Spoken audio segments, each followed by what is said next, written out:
ধর্ম সম্বন্ধে যদি কেউ কিছু বলে, তাতে যদি আদালত আমাকে ফাঁসি দেয়, আমি পরম করুণাময় আল্লাহ তাআলার কাছে শুকরিয়া করব। আমি অন্তত জাহান্নাম থেকে বেঁচে আমি এই দুনিয়ায় আল্লাহকে কটাক্ষ করে কথা বলার জন্য আমি কাউকে শাস্তি দিতে পেরেছি, তাতে আমার ফাঁসি হোক। আমি লজ্জিত, আমি দুঃখিত, আমি এই কারণে ক্ষমা চাইব না। আমি কার কাছে ক্ষমা দেবো? সেই শিক্ষকের কাছে। শিক্ষকের এভিডেন্স আমার কাছে আছে।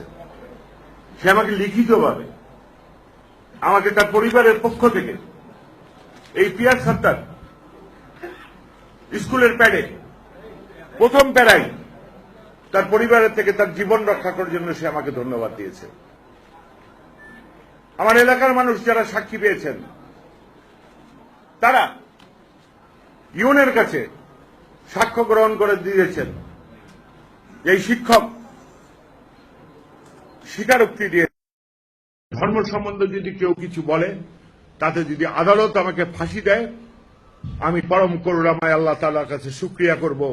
আমি অন্তত জাহান্নাম থেকে বেঁচে আমি এই দুনিয়ায় আল্লাহকে কটাক্ষ করে কথা বলার জন্য আমি কাউকে শাস্তি দিতে পেরেছি, তাতে আমার ফাঁসি হোক। আমি লজ্জিত, আমি দুঃখিত, আমি এই কারণে ক্ষমা চাইব না।